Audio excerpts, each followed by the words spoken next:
friends, I'm Dr. Jinal Vivek Shah, a consulting homeopath practicing at Vilepale East. 14th November, बाल दिवस, children's day. ये सुनते ही हमारे दिमाग में जब हम छोटे थे तब के मेमोरीज आ जाते हैं और तभी कुछ चीजें होती थी हमें समझ में नहीं आती थी, बट हमारे पेरेंट्स बोलते थे कि जब आप पेरेंट्स बन जाओगे तब आपको समझ में आएंगे। और ऑफ कोर्स आज हमें वो पता चल रहा है कि वो जो बताते थे वो क्यों बताते थे। As a child and now as a parent we know कि जब एक बच्चा बीमार पड़ता है घर में तब एक सिर्फ बच्चा ही डिस्टर्ब नहीं बट पूरी फैमिली डिस्टर्ब हो जाती है। तो आज हमने सोचा कि हमने बहुत वीडियोस बनाए जिसमें हमने डिस्कस किए कि डायबिटीज के बारे में, हार्ट कैसे हेल्दी रखना है, मेंटल हेल्थ कितना इम्पोर्टेंट होता है। बट आज का वीडियो स्पेशली फॉर चिल्ड्रन के चिल्ड्रन के लिए होम्योपैथी कितना बेनिफिटेड होता है और हम होम्योपैथी में चिल्ड्रन के लिए क्या क्या अवेलेबल है। लास्ट मंथ बहुत सारे इन्फेक्शियस डिजीज स्प्रेड हो रखे थे जिसमें बहुत थे कि हैंड फुट एंड माउथ था, वायरल इन्फेक्शन थे, कोल्ड कॉफ, फीवर्स एंड इसी वजह से मैं बहुत सारे पेरेंट्स के डायरेक्ट कांटेक्ट में आई और उनको बहुत सारे क्वेश्चंस थे, क्वेरीज थे, डाउट्स थे होम्योपैथी के बारे में कि is it good to start homeopathy medicine for our children. क्या ये होम्योपैथी इस दवाई उसमें भी दवाई है क्या वायरल कॉजेस के लिए, बैक्टीरियल इन्फेक्शन में होम्योपैथी वर्क कर सकता है क्या। तो इन सब क्वेरीज को आंसर करने के लिए हमने सोचा कि आज हम एक वीडियो बनाते हैं ताकि और भी ऐसे बहुत पेरेंट्स हो सकते हैं कि जिनको ये डाउट हो सकता है, तो उनके लिए ये एज अ गाइड बन सकता है। तो सबसे पहले आते हैं कि why homeopathy, because it is the safest mode of treatment we have. Number 2, medicine are loved by children, कि आपको उनके पीछे नहीं पड़ना पड़ता कि आपका दवाई का टाइम हो चुका है, आपको दवाई लेना है। वो सामने से आपसे मांगेंगे कि मम्मा मुझे शुगर पिल्स दो, या फिर वो सफेद मेडिसिन मुझे चाहिए, या अभी मुझे कॉफ हो रहा है तो मुझे मेडिसिन चाहिए। तो सामने से आप आकर आपसे मांगेंगे। Number 3, it removes disease from its roots, यानी कि होम्योपैथी में सुपरफिशियल ऊपर ऊपर से काम नहीं करती, जड़ से रोग को निकालती है, which is very important for children कि आगे जाके उससे किसी भी रूप से यही सेम डिजीज का परिणाम आगे डिस्टर्ब ना करे, कि आगे उसके लाइफ में बीच में ना आए, रुकावट पैदा ना करे। इट बिल्ड्स इम्यूनिटी, कि ये एक एपिसोड था कोल्ड कॉफ फीवर का, वो तो निकल गया, बट अगर आप होम्योपैथी मेडिसिन कंटिन्यू रखते हो तो आपके बच्चे की इम्यूनिटी स्ट्रांग हो जाएगी, ताकि आगे जाके किसी सीजनल फ्लू हुआ, कि कोई कोल्ड कॉफ हो रहा है, बैक्टीरियल इन्फेक्शन स्प्रेड हो रहे हैं, तो आप देखोगे कि जितने दूसरे बच्चे लोग ज्यादा बीमार पड़ते हैं उसके कंपैरिजन में आपका बच्चा उतना कम पड़ेगा, या फिर वो इन्फेक्शन में अगर उसको होता भी है तो जो हम बोलते हैं कि रिकवरी रेट है वो बहुत फास्ट होता है। जैसे कि दूसरे बच्चे 1 वीक में रिकवर हो रहे हैं, कि उनको ठीक होने में 1 हफ्ता लग रहा है, तो उसके कंपैरिजन में आपके बच्चा 3-4 डेज में वो रिकवर हो सकता है। और होम्योपैथी में कैसे वर्क करता है, वो सवाल पूछते हैं कि होम्योपैथी कैसे वर्क करता है, तो उसका आंसर के लिए में हम बताएंगे कि होम्योपैथी जो है वो आपके बच्चे पे काम नहीं करती है, आपके बच्चे के बॉडी पर काम नहीं करती है, वो आपके बच्चे के बॉडी के साथ काम करती है। वो एक बूस्ट देता है आपके बॉडी को, आपके बच्चे के बॉडी को, कि जिससे वो अपनी इम्यूनिटी बढ़ाए और साथ में साथ जो रोग उसके आ रहे हैं या जो इन्फेक्शन उसे लग रहा है उसकी इम्यूनिटी इतनी स्ट्रांग हो जाए कि वो खुद उससे लड़ पाए और खुद वो उससे बाहर आ सकता है। तो it is not a temporary process, it is a permanent process. On lighter note एक जोक रहता है कि हम अपने व्हीकल्स को रेगुलरली सर्विस क्यों कराते हैं, क्योंकि आगे जाके अगर कुछ उससे प्रॉब्लम हो तो हमें मैकेनिक के पास लेना ना जाने पड़े, इसके लिए हम पहले से ही प्रिकॉशियस रहते हैं कि उसकी सर्विसिंग डेली, मंथली, वीकली जो हम अपने हिसाब से करवाते रहते हैं। तो यही चीज हमारे खुद के बॉडी पे या फिर हमारे बच्चे के लिए भी सेम रूल अप्लाई करता है कि जब आप बीमार पड़ते हो, कि आपका बच्चा सिक होता है, तब होम्योपैथी मेडिसिन स्टार्ट करने से बेटर है कि आप उसका ट्रीटमेंट पहले से ही स्टार्ट कर दीजिए, उसके इम्यूनिटी पहले से ही स्ट्रॉन्ग कर बनाने की कोशिश कीजिए, ताकि आने वाले समय में जब कुछ एक्चुअली सीजन में या फिर सराउंडिंग एनवायरनमेंट में कुछ बैक्टीरियल इन्फेक्शन चल रहा है या वायरल इन्फेक्शन चल रहा है या मॉनसून चल रहा है, तब उसको फाइट बैक करने के लिए, उससे लड़ाई करने के लिए आपका बच्चा प्रिपेयर हो।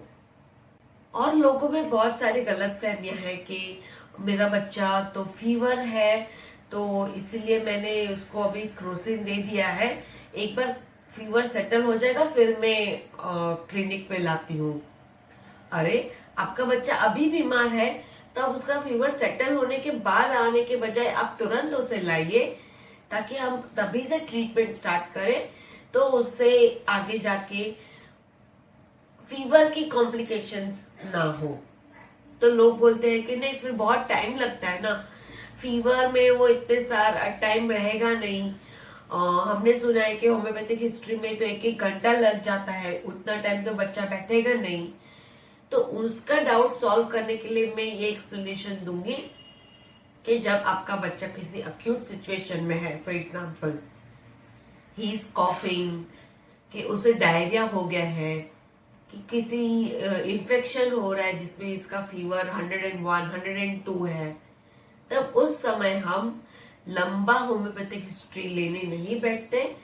उस समय बच्चे को क्या प्रॉब्लम है, वो सांस नहीं ले पा रहा है, वो चिड़चिड़ापन कर रहा है, उसकी थर्स्ट बढ़ चुकी है, वो डल हो चुका है, बेसिक सिम्टम्स जो 10 मिनट में हम पूछते हैं पेरेंट्स को, और as a observer we come to know from a child कि वो चाइल्ड किस सिचुएशन से गुजर रहा है, we prescribe on that note. हम जो दवाई देते हैं उस समय वो 10 मिनट के एग्जामिनेशन और पेरेंट्स से जितना इंफॉर्मेशन हमें मिलता है उसके बेसिस पे हम मेडिसिन देते हैं। और आगे जाके जब बच्चा सेटल हो जाता है, ये जोन से बाहर आ चुका होता है, तब हम उससे फिर लंबा कंसल्टेशन लेते हैं पेरेंट्स के साथ, ताकि उसकी इम्यूनिटी स्ट्रॉन्ग करने में वो हमें हेल्प करता है।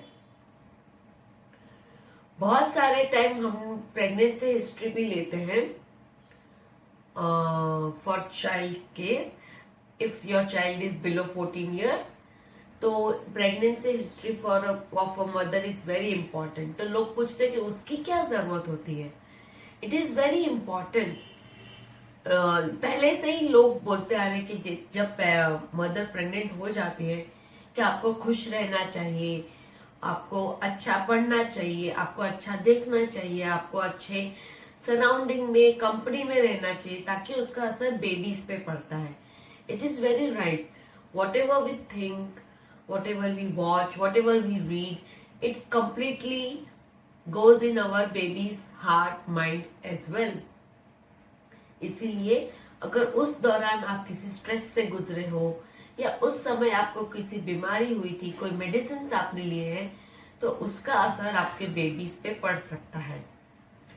तो इसीलिए हम जब चाइल्ड का केस लेते हैं तो उनकी मदर का case during that pregnancy period 9 months में या फिर थोड़ा उससे पहले क्या क्या वो गुजरे थे स्ट्रेस में या फिजिकली, वो पूछते हैं। तो बहुत इम्पोर्टेंट होता है अगर आपको याद हो और आप बता सके जितना खुल के, तो वो आपके बच्चे के लिए ही हेल्प करेगा मेडिसिन सिलेक्ट करने में। पेशेंट्स आते हैं कि मेरा बच्चा तो अभी सिर्फ 2 month का है, क्या आप मुझे हेल्प कर पाओगे? 3 महीने का, 6 महीने का है तो आप हेल्प कर पाओगे? Definitely yes. What we do, this pills, of course this pills cannot be given to a child because it will stuck in his or her throat. So what we do, we make a solution, medicinal solution of a water, like 60 ml, 60 ml of water in 1 cup, and we dissolve few pills of that particular medicine in that water, and we make a medicinal syrup or medicated solution for that baby, and we tell mother to give that drops or that medicine in drops depending on the situation and the baby's weight and age, और baby जो mama का milk होता है उसमें dissolve करके, pills dissolve करके वो हम बताते हैं कि आप अपने बेबीज को दे सकते हो। और एक फॉर्म आता है स्मेल का। तो कुछ मेडिसिन जो लिक्विड डोज में रहती है हम बताते हैं कि आपके बेबीज के रिस्ट पे लगा सकते हैं, और बेबीज को आप अपने बेबीज को मतलब आप अपने उनका आर्म उनको स्मेल करने के लिए बोल सकते हो। इसी तरीके से एक तो हो गया मेडिसिन वाटर में डिजोल्व करके, मदर के मिल्क में डिजोल्व करके, या फिर स्मेल से। ये 3 स्वरूप में हम बच्चे को मेडिसिन दे सकते हैं when baby is smaller than 6-7 months. तो अगर आपको ये क्वेश्चन है कि अब हमारा बेबी 6 महीने का है, 7 महीने का है, 4 महीने का है, उसे हम कैसे दे सकते हैं, तो this is the answer for your query. लोग पूछते हैं कि बेबीज में कैसे, कितना इफेक्टिव हो सकता है homeopathic medicine. The most effective homeopathic medicine are seen in babies या चिल्ड्रन केस में, ताकि चिल्ड्रन जो का केस रहता है it is very plain, it is very, उस पे कोई एक्स्ट्रा इंफॉर्मेशन नहीं होती। जो बच्चे खुद अपने अंदर है वही बाहर है। जब हमें एडल्ट का केस लेना होता है तो they make up very, they give different stories what they are going inside, apart from they have many barriers. But children के केस में ऐसा बिल्कुल नहीं है। बच्चे जैसे अंदर रहते हैं वैसे ही बाहर रहते हैं। वो तुरंत बोलते हैं कि उनको क्या क्या हो रहा है, या फिर वो तुरंत जेस्चर से हमें बताते हैं कि उनके प्रॉब्लम्स क्या है, उनकी पर्सनालिटी क्या है।